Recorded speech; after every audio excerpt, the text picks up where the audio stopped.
تو یہی خوبصورت ماحول ہے، بہار کی آمد کی وجہ سے گل کھلے ہوئے ہیں، یہ فضا بنی ہوئی ہے، تو اس میں اتنے خوبصورت وہ گل دکھائی دے رہے ہیں کہ صبح کی ہوا، اور تو کوئی نہیں آیا، صبح کی ہوا آ کے اس کے صدقے اتار رہی ہے،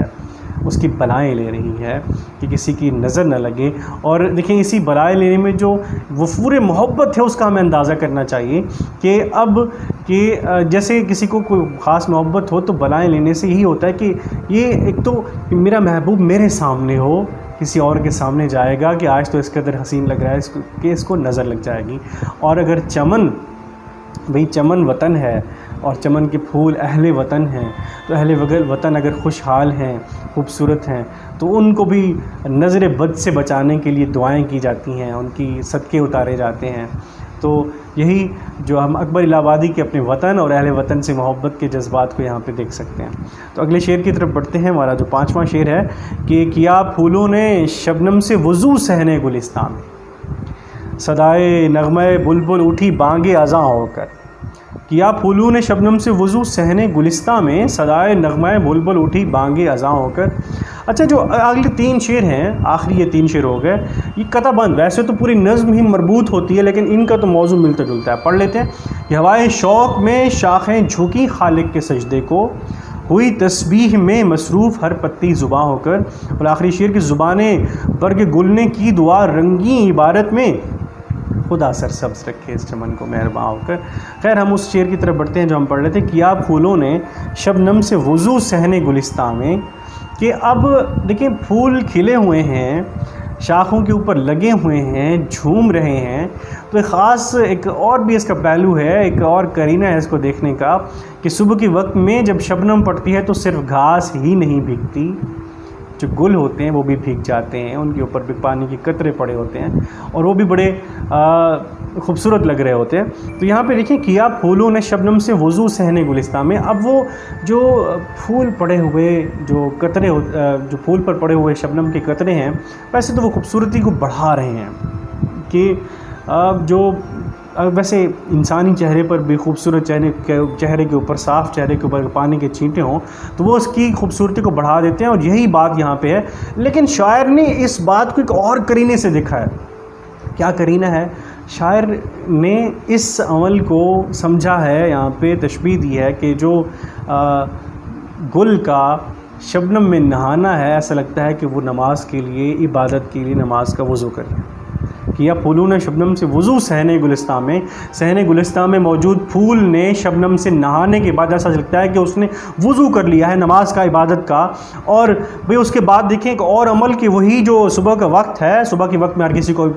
معلوم ہے کہ عبادت کا وقت ہوتا ہے، یہ بھئی خدا تعالیٰ کی پاکی بیان کرنے کا، اس کے سامنے سر جھکانے کا یہ جو وقت ہوتا ہے، تو اس میں اب نماز کا وضو ہو گیا، تو اس کے ساتھ دیکھیں کیا کرینہ اگلے مصرعے میں کہ صدائے نغمہ بلبل اٹھی بانگ اذاں ہو کر، کہ اب جو بلبل چہچہا رہی ہے تو وہ چہچہا نہیں رہی، اسے شاعر دیکھ کے وہ شاعر کہتا ہے کہ چہچہا نہیں رہی بلکہ یہ اذاں دے رہی ہے، یہ جو اس کی آواز ہے تو وہ بانگ ہے، آواز ہے کہ اس کی آواز بانگ اذاں ہے، اذان کی آواز ہے۔ جب اذان کی آواز میں صبح کے وقت لوگ جاگتے ہیں تو بھئی ان کو بلایا جاتا ہے، خدا تعالیٰ کی تقدیس بیان کر کے، اس کی تکبیر بیان کر کے، ذکر رسالت کر کے، جب انہیں کہا گیا حی علی الصلاۃ کہ آئے نماز کی طرف بلایا جاتا ہے، فلاح کی طرف، کامیابی کی طرف بلایا جاتا ہے، تو اس کی قرینہ ہے کہ صبح کے وقت یہ جو بلبلوں کا چہچہانا ہے پھولوں کو دیکھ کر، تو ایک طرف یہ عبادت کی طرف ملتفت کرنا بھی ہے، یہ عبادت کی طرف یہ رجحان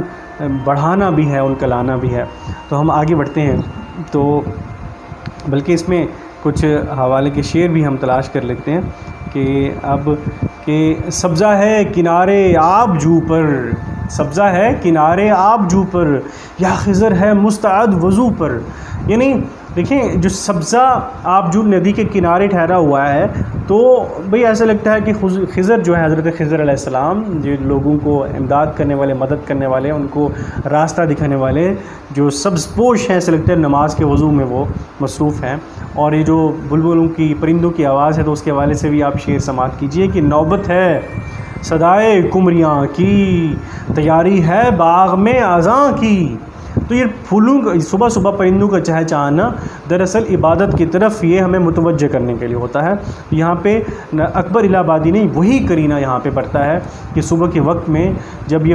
پورا چمن جو ہے، چمن خوبصورتی اس کی بیان کی، اس میں پورے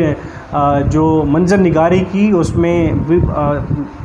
ایک ایک چیز کو بیان کیا، منظر کے ساتھ بھی ہر ایک چیز کو انہوں نے تفصیلاً بیان کر دیا. تفصیل بیان کرنے کے بعد اب یہاں پہ دیکھیں عبادت کی طرف بڑھ رہے ہیں.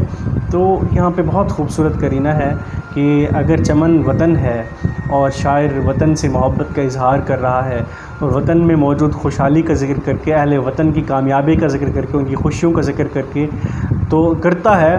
تو اب وہ واجب ہو جاتا ہے کہ ہم اس قدر خوش ہیں، مطمئن ہیں، اگر ہم نعمتوں سے مالا مال ہیں تو ہمیں خدا کا شکر ادا کرنا چاہیے، ہمیں اس کی پاکی بیان کرنی چاہیے، ہمیں اس کی عبادت کی طرف رجوع کرنا چاہیے. تو اب یہ دیکھیں وہی صبح کے وقت میں پھر نماز کا وضو ہونا، اذان ہونا اسی کی طرف ہے. آگے دیکھیں کہ ہوائے شوق میں شاخیں جھکیں خالق کے سجدے کو، ہوئی تسبیح میں مصروف ہر پتی زباں ہو کر. اب یہ مشاہدہ ہے کہ کس طریقے سے انہیں کیا اب یہاں پہ تشبیہ ہے، سارا تشبیہ ہوائے شوق میں شاخیں جھکیں خالق کے سجدے کو، کہ اب وہ جو اب یہاں پہ دیکھیں کہ ہوائے شوق میں، اب وہ جو صبح کی ہوا ہے وہ ایک شوق انگیخت کر رہی ہے، ایک جذبہ پیدا کر رہی ہے کہ اب تمہیں خالق کے سجدے میں گرنا چاہیے، اس کی عبادت کرنی چاہیے.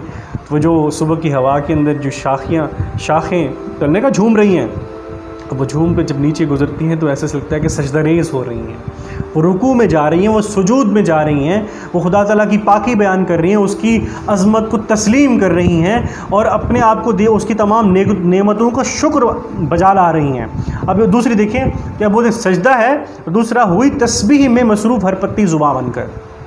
پتی، پھول کی بھی پتی اور وہ پتے بھی جو درختوں پر لگے ہوئے ہیں، تو اگر دیکھیں ہم پھول کی پتی کو دیکھیں، چاہے آپ کسی بھی درخت پر لگے ہوئے پتے کو دیکھیں، کیا اس کی مماثلت، اس کی تشبیہ، اس کا شبہ انسانی زبان سے نہیں ہوتا. تو صبح کے وقت اگر وہ پتیاں لہلہا رہی ہیں، ہل رہی ہیں، جھک رہی ہیں، تو ایسے نہیں لگتا کہ زبان ہل رہی ہے اور وہ ذکر خدا کر رہی ہے، خدا تعالیٰ کی پاکی بیان کرنے میں مصروف ہے. تو یہی یعنی کہ شاعر کو اب دیکھیں کہ کس طریقے سے شاعر خوبصورت طریقے سے ہیں، مطلب وہ شکر گزاری کے لمحات کے بعد عبادت کی طرف مائل کر رہے ہیں. کہ کچھ یہاں پہ وہ قصیدے کا مرثیے کا شعر بھی دیکھیے گا حوالے کے طور پر کہ کچھ گل فقط نہ کرتے تھے رب اعلیٰ کی مدح، کچھ گل فقط نہ کرتے تھے رب اعلیٰ کی مدح، ہر خار کو بھی نوکے زباں تھی خدا کی مدح. تو میں مدح کرتے تھے، مدح کرتے تھے. تو اسی طریقے سے اب یہ دیکھیں کہ وہ ہر پتی مصروف ہے خدا تعالیٰ کا ذکر کرتے ہوئے. اور آخری شعر کی طرف بڑھتے ہیں. زبان برگ گل نے کی دعا رنگی عبارت میں، خدا سرسبز رکھے اس چمن کو مہرباں ہو کر. دیکھیں پورا منظر آپ کے سامنے آ گیا. پہلے منظر نگاری کی گئی، وہاں پہ اب دیکھیں کہ پھر عبادت کی بات آئی، شکر گزاری کی بات آئی. تو اب دیکھیں کہ بھئی نماز کا وضو ہو گیا، اذان ہو گئی، بھئی رکوع ہو گیا، سجود ہو گیا. اب سبحان اللہ تعالیٰ کی پاکی بیان ہو گئی، سبحان ربی العالیٰ. تو اب دیکھیں کہ جو زبان برگ گل، کہ پھول کی پتی کی زبان، یہاں پہ پھر وہی تشبیہ کا عمل ہو گیا کہ برگ کہتے ہیں پتی کو، کہ گل کی پتی زبان بن کر کیا کہہ رہی ہے، دعا کر رہی ہے. اور دعا ایسے نہیں کہ رنگین عبارت میں دعا کر رہی ہے، خوبصورت انداز میں دعا کر رہی ہے. کیا کہ اس کی دعا بڑے خوبصورت اور وطن سے متعلق ہے کہ خدا سرسبز رکھے اس چمن کو مہرباں ہو کر. تو اب دیکھیں وطن سے کس کو پیار نہیں ہوتا، وطن کس کو عزیز نہیں ہوتا، کہ وطن کی خوشحالی کس کو عزیز نہیں ہوتی، وطن کے لیے کس کا دل نہیں دھڑکتا. تو وہی بات ہے کہ یہاں پہ عبادت کرنے کے بعد یہاں پہ اور طریق بھی پورا ہو گیا کہ کس طریقے سے ترتیب کیا ہے. نماز کا وضو جاگنا، نماز کا وضو کرنا، اذان سننا، مسجد میں جانا، نماز کو شروع کرنا، رکوع سجود کرنا، اور پھر دعا کی طرف آنا. کیا دعا مخ العبادہ، کہ دعا جو عبادت کا مغز ہے، تو اب یہاں پہ بھئی وہ مغز پورا کیا جا رہا ہے، اس کی عبادت پوری کی جا رہی ہے دعا کر کے. کہ اب یہاں پہ دیکھیں کہ دعا کر رہے ہیں اور وہ بھی خوبصورت عبارت میں، کہ خدا کریم سے مانگنا چاہیے اور اچھے طریقے سے مانگنا چاہیے، اچھے لفظوں سے مانگنا چاہیے، اچھے لہجے سے مانگنا چاہیے، جیسا کہ اپنے خالق سے مانگنے کا حق ہے۔ تو یہاں پہ کیا پھول کی پتی کیا مانگ رہی ہے کہ وہ اپنے چمن کی سلامتی مانگ رہی ہے، وہ اسی سرسبزے کی بقا مانگ رہی ہے، وہ اسی جو بہار کو دائم طور پر یہاں پہ موجود رکھنا چاہتی ہے، وہ خدا تعالیٰ سے ہی کہہ رہی ہے۔ تو اگر کسی بھی شخص کو اپنے وطن سے پیار ہے تو اپنے وطن کی خوشحالی مانگے گا، اور قائم مانگے گا اور دائم مانگے گا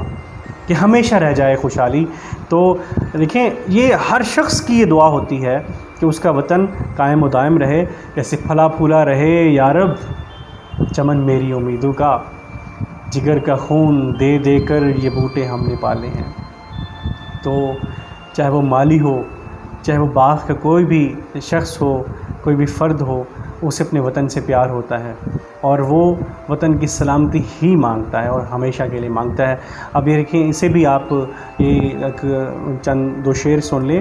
بڑے معروف اشعار ہیں کہ خدا کرے میری عرض پاک پہ اترے،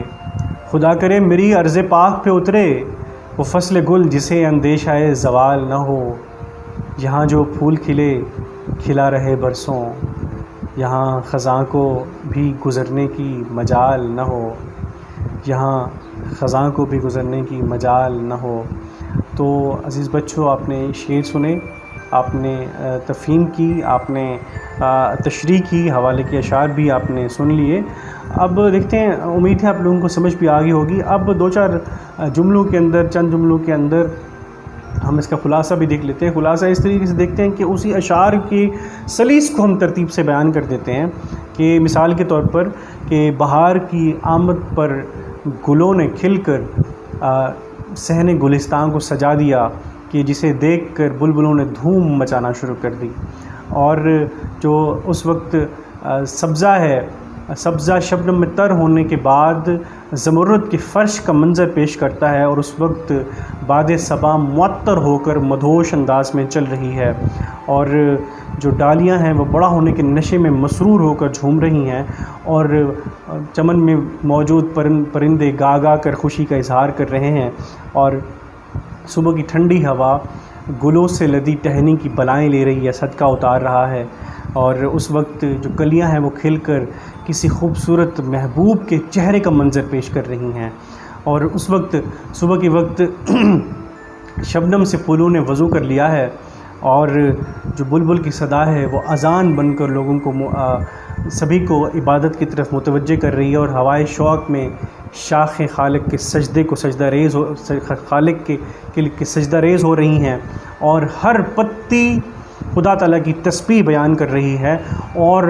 جو گلوں کی پتیاں ہیں وہ بھی زبان بن کر بہت ہی خوبصورت انداز میں خدا سے یہ دعا مانگ رہی ہیں کہ خدا تعالیٰ اس چمن کو سرسبز رکھے، قائم و دائم رکھے۔ تو اس ترتیب سے ہم نے رکھا، ہم نے اس کو خلاصہ پیش کیا، تو امید ہے یہ بھی سمجھ میں آ گیا ہوگا۔ اس کو ترتیب سے ہی رکھنا ہوتا ہے، سمجھنا ہوتا ہے۔ تو امید ہے کہ نذیر اکبر الہ آبادی کی یہ جو نظم ہے آپ لوگوں کو سمجھ آئی ہوگی، آپ لوگوں نے سنی ہوگی، آپ اس کی تشریح کرنے کے اہل ہو پائے ہوں گے، اس کا خلاصہ سمجھا ہوگا۔ اس حوالے سے کوئی بھی سوال ہو تو آپ مجھ سے پوچھ سکتے ہیں، بلا جھجک آپ رابطہ کر سکتے ہیں کہ سیکھنے اور سکھانے کے عمل کو جاری رکھنا چاہیے۔ انشاءاللہ ایک اور لیکچر کے ساتھ میں راشد سعیدی ایک بار پھر آپ سے مخاطب ہوں گا، اس وقت کے لیے مجھے اجازت دیجیے۔ اللہ حافظ، بہت شکریہ۔